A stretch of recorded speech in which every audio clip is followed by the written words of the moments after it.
Good evening mga higala na nasa tas atong mga programa. Atong pagahisgutan karon mao kini ang title, ang plano sa Dios para sa pamilya. So atong ablihon atong mga Biblia diri sa Genesis chapter 1 verse 27 to 28. Ingon siya: busa gibuhat sa Dios ang tao, lalaki ug babaye, sama sa iyang dagway, ug gipanalanginan niya sila. Miingon ang Dios, panganak kamo daghan aron malukop ang kalibutan sa inyong mga liwat, ug sila'y magbuot niini. Kamoy magbuot sa mga isda ug sa mga langgam ug sa tanang ihalas nga mananap. So naa diri sa Genesis chapter 1 verse 27-28 nga lalaki ug babaye. Lalaki ug babaye. So unsay gikuan sa Ginoo? Ay parol sa Ginoo sa tua ang mga isda, ang mga langgam ug ang tanang mga naa sa kalibutan. Ang tawo mo'y gitahasan sa Dios aron pagdumala niini. Naghisgot ang Dios og lalaki lang og babae, no? So wala nilain, lalaki ug babae. So nag-ingon diri, ang kaminyoon plano sa Dios. Bisan og giandam na sa Dios ang puy-anan sa mag-asawa ug sa ilang mga liwat, ug bisan gihuna-huna sa Ginoo ang tanan para sa kalipay nga molungtad kanato. Aduna lamay usa ka bahin kung diin dili manghilabot ang Ginoo kanato. Ug mao kini ang tawhanong kabubuton nga iyang gibutang sa matag tawo sa kalibutan.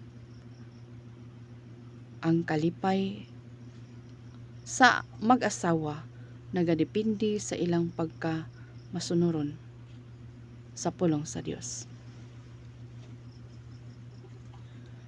Ang kahadlok sa Dios mao ang sugod sa kaalam.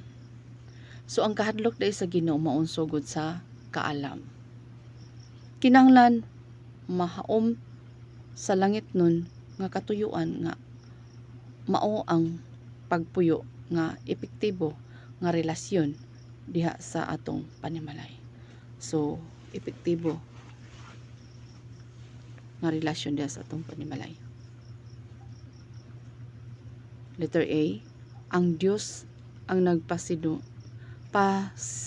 nagpasimugna sa kaminyoon, no? Ang Dios nagpasimugna sa kaminyoon. Naa sa Genesis chapter 2 verse 18.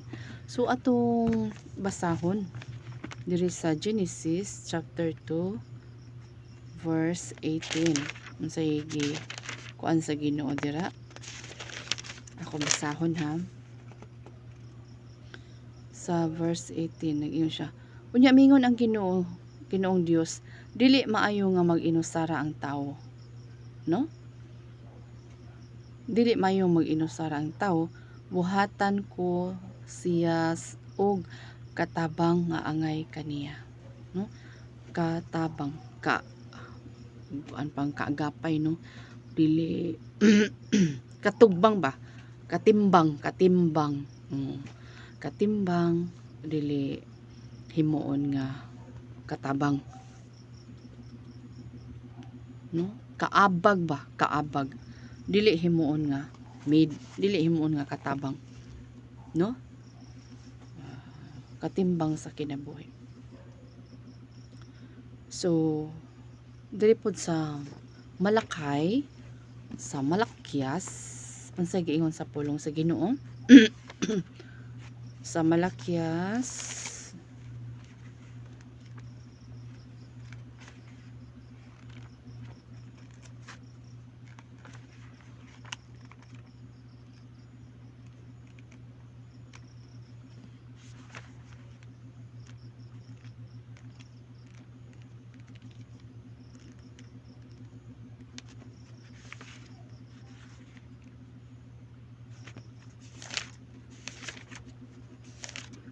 ay ingon siya diri.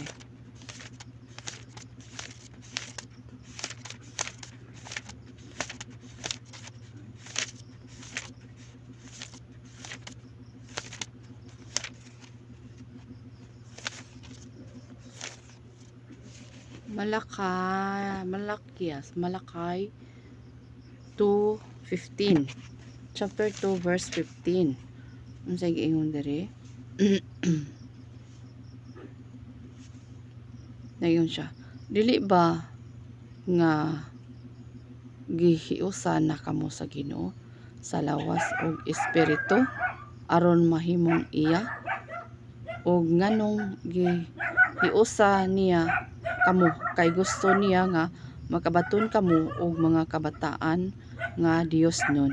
Busa siguruha ninyo nga dili ninyo luiban ang asawa nga inyong gipakaslan sa batan-on pa kamo, no? Unsay gi-warning sa Ginoo, dili luiban ang asawa o bana, dili luiban sa diha nga gipakaslan sa batan-on pa kamo. Balikon ako pagbasa ha, diri sa 15. Nag-ingon siya, dili ba nga gihiusa na kamo sa Ginoo sa lawas ug espiritu aron mahimong iya, ug nganong gihiusa niya kamo kay gusto niya nga makabaton kamo og mga kabataan nga Dios noon, no? Mga kabataan nga Dios noon. Busa siguruha ninyo nga dili ninyo luiban ang asawa nga inyong gipakaslan sa batan-on pa kamo, no? 16. Kay nagaingon ang Ginoo, ang Dios sa Israel, dili ko gusto nga magbulag ang magtiayon. Kun bulagon sa bana ang iyang asawa, kun bulagan sa bana iyang asawa, sa maranga gipasipad-an niya siya. Busa siguruha ninyo nga dili ninyo luiban ang inyong asawa, no? So kung luiban daw sa mga niluib ta sa Ginoo, no mo na nga kita magtarong ta sa atong kinabuhi, isip na kana atong gipakaslan mao na siya, no? Dili na ilisan pa, no?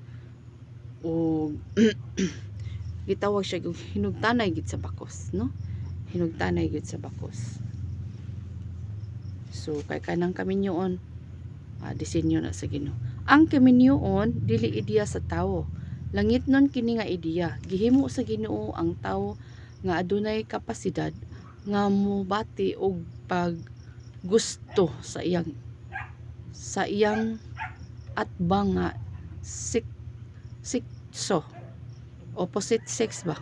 Opposite sex. So disenyo na sa Ginoo, no? Disenyo na sa Ginoo. Letter B, giusa sila sa Dios sa kaminyoon. Ang Ginoo may nagiusa ni. Ang kinatibuk-an sa panalangin mo abot dili sa mga tawo nga nag-inusara, single, kundi sa mga minyo. Unsa gani? Ang kinatibuk-an sa panalangin mo abot dili sa mga tawo nga nag-inusara, kundi sa mga minyo.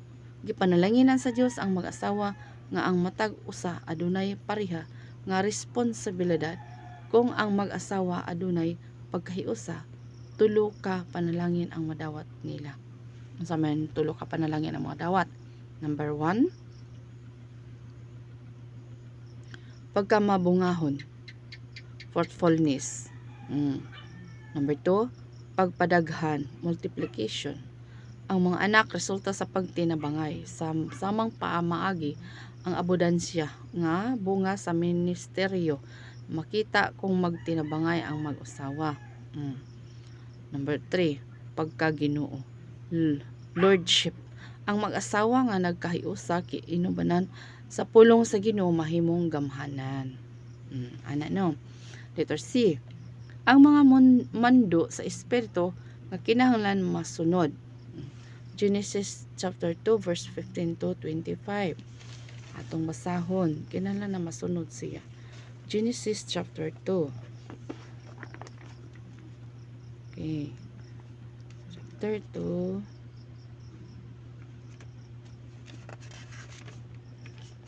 verse 15 to 25. Okay. Sige nga sa pulong sa ino. Gibutang sa Ginoong Dios sa tanaman sa Eden ang tao nga iyang gibuhat aron pag-ugmad ug pag-atiman niini. So gibutang sa Ginoo ang tao sa tanaman sa Eden aron maatiman. Unya giingnan sa Dios ang tao. Makakaon ka sa bunga sa bisan unsa nga kahoy sa tanaman gawas lang sa bunga sa kahoy nga nagahatag sa kahibalo kung unsa ang maayo ug ang daotan. Kay sa panahon nga mukaon mo sa panahon nga kanon mo kini sigurado gayon nga mamatay ka. So kisa may giadresan ani si Adan. Okay? Si Adan. Si Adan ang pasidanan sa Ginoo. Kay wala pa man ni mamugna si Eva. Unya mingon ang Ginoong Dios, dili maayo nga maginusara ang tao, buhatan ko siya og katabang nga ngay kaniya. Busa gibuhat sa Ginoong Dios gikan sa yuta ang tanang matang sa mga mananap nga nagapuyo sa yuta ug ang tanang matang sa mga mananap nga nagalupad. Unya gidala niya sila ngadto sa tawo aron tan-awon kun unsa ang ingalan niya kanila ug kun unsa ang gingalan sa tawo kanila. Mao na kadto ang ilang ngalan. Busa gihatagan sa tawo ug ngalan ang mga mananap nga nagpuyo sa yuta apil ang mga mananap nga nagalupad. Apan wala gayoy nakita nga katabang nga angay kang Adan.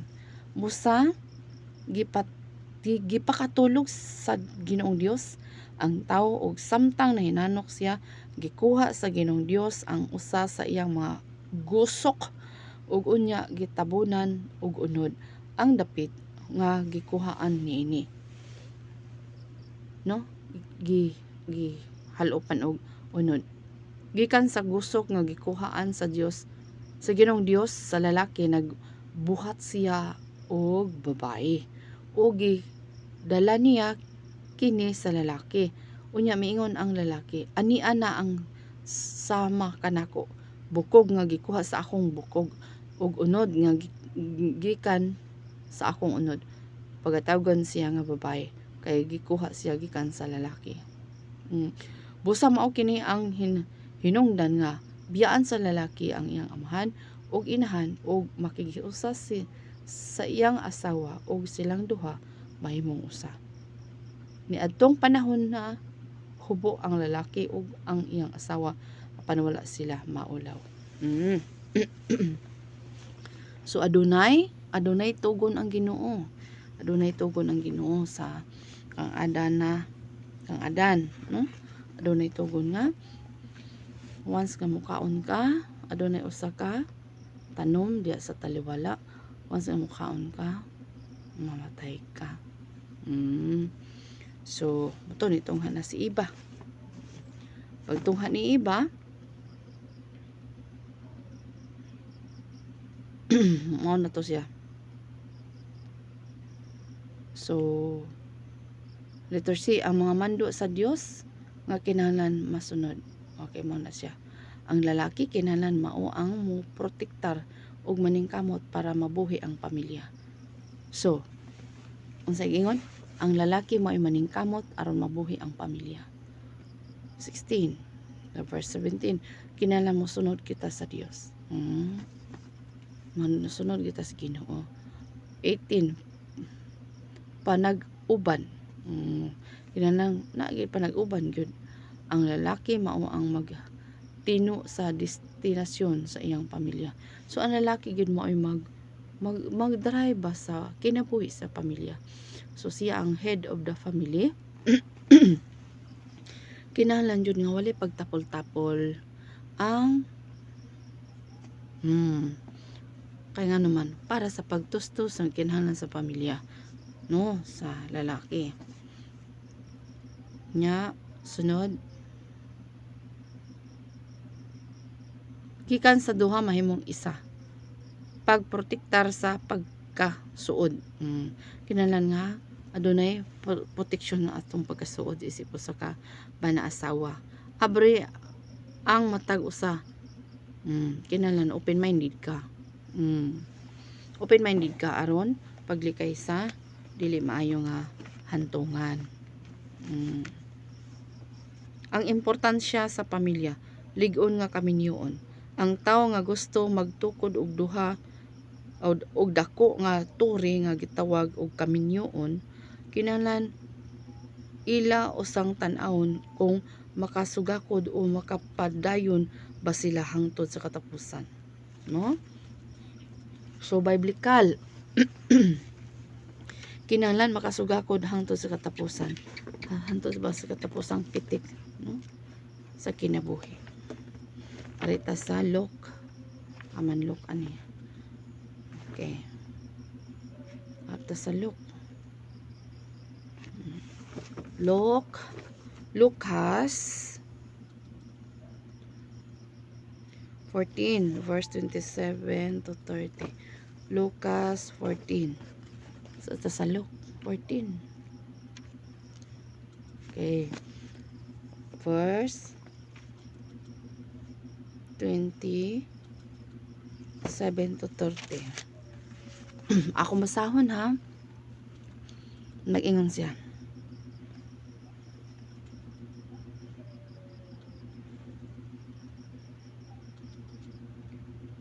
Si bisan kinsa nga dili mo sunod kanako tungod sa kahadlok nga kamatayon ang iyang dangatan, dili mahimong akong sumusunod.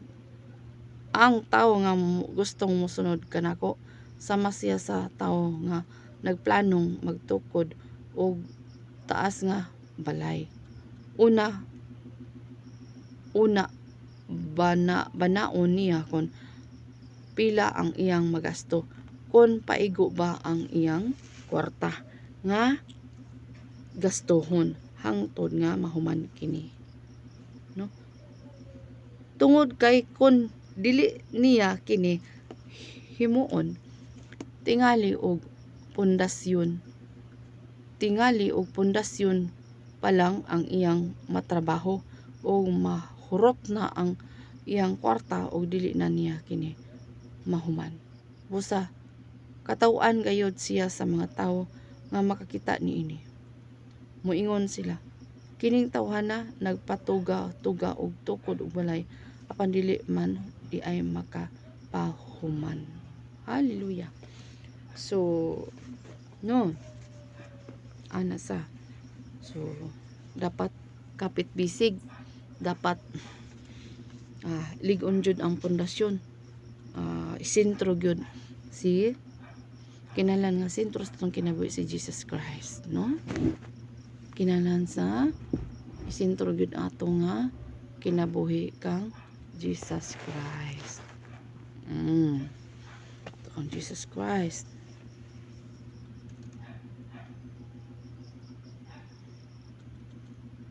Ang kaminyoon usa sa mga pinaka-anindot nga panalangin gikan sa Ginoo. Ilabi na kung imong masabtan nga ang panalangin sa Ginoo makalipay ug dili makahatag og kasakit ni kasubo.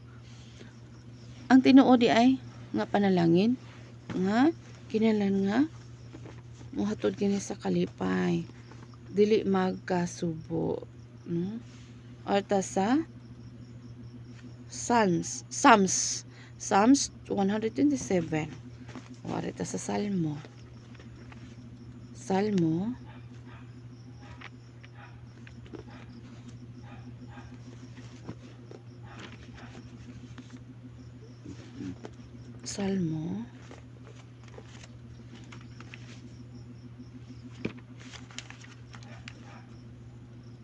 127 verse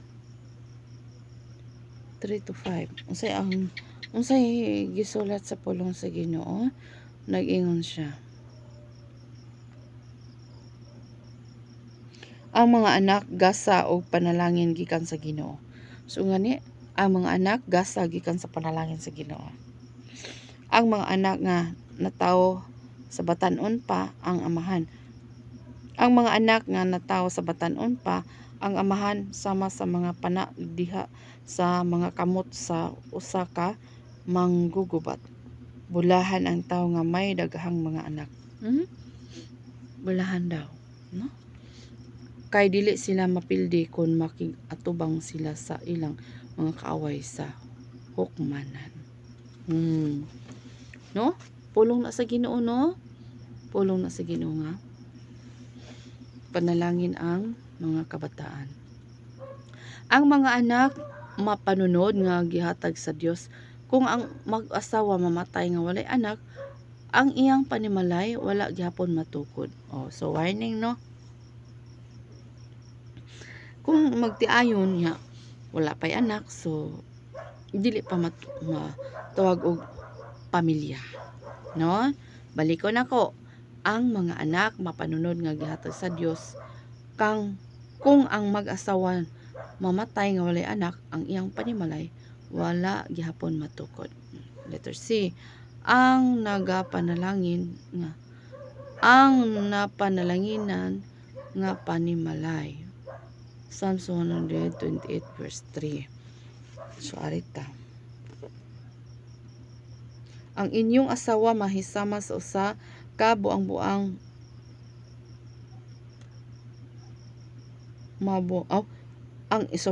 ang inyong asawa mahisama sa usa ka mabungahong ubas diha sa inyong panimalay, ug ang inyong mga anak magtigom libot sa inyong mga lamisa nga daw mga saha sa kahoy nga olibo.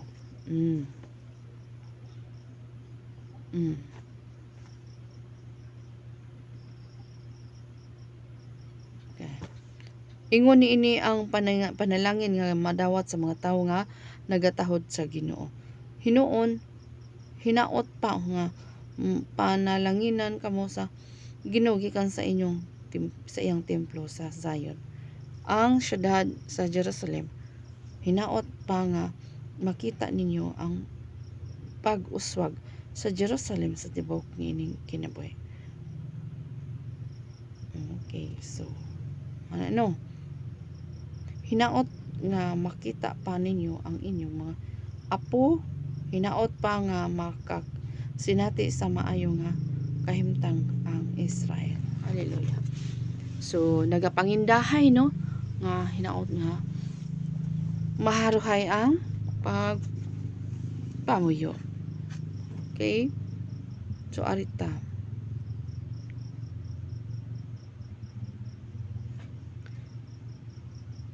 ang panalangin nga panimalay sumuna na siya. Ang paras mao ang kalipay ug ang pagkahala mabungahon ang mga anak mahisama sa olibo nga tanom. Ang olibo nagarepresenta og gahom gikan sa Ginoo nga maoy nagapalig-on sa pamilya aron maatubang ang tanan. Hallelujah. So mao day na, no, nga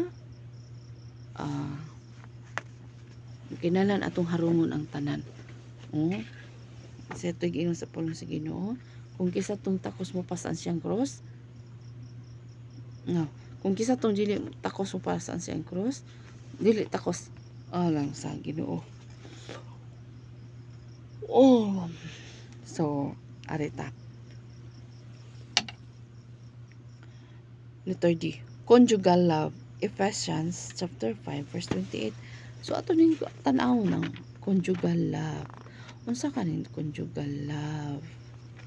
Asa ni? Efeso. So Efeso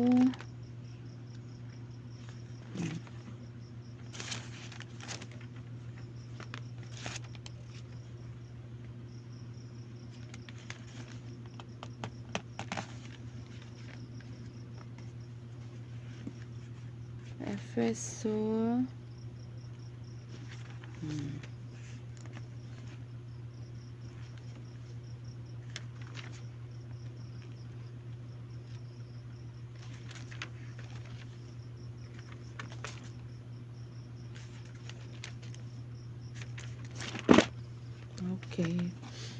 Ito sa Ephesians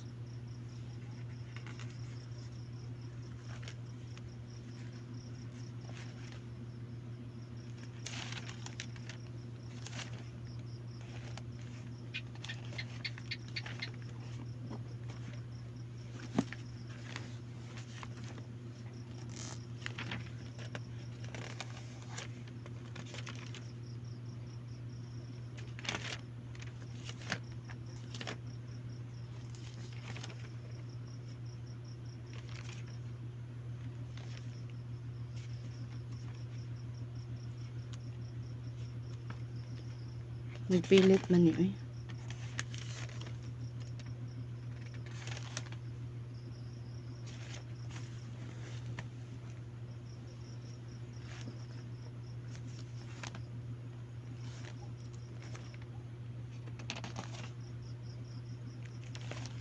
Hallelujah. Ephesians chapter. Nagpilit. Daan na ba? Daan na.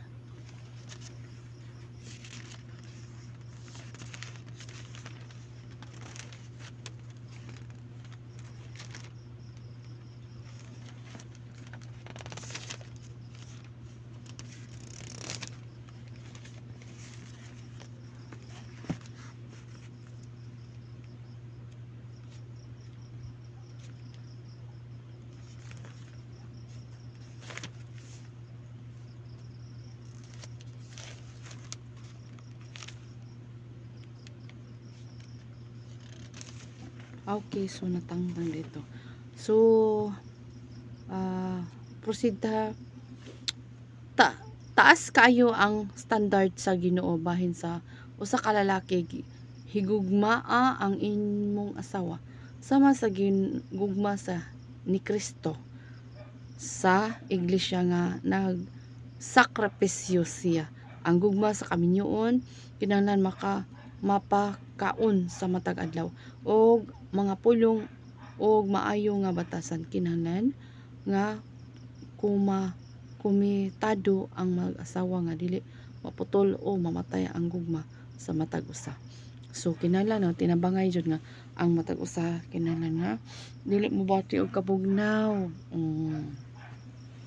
Kinahanglan jud nga ma-maintain. Isentro gyud ang Ginoo sa kinabuhi. Ipatunga gyud ang pagka leader sa babae. Sa Titus chapter 2 verse 4. Ang mga babae ginadasig nga mo-apil sa ministeryo o mabansay sa trabahoon sa Ginoo aron makatudlo usab sa ubang kababayen-an. Kinahanglan nga higugmaon sa asawa ang iyang bana o ang iyang anak. No? Hallelujah. So anaa jud involved gyud ang paghigugmaay. No? Involve ang paghigugmaay. Dili jud mawagtang, no? Kay maora na ato ang laban, no? Atong maintinon ang atong paghigugma. So, God bless.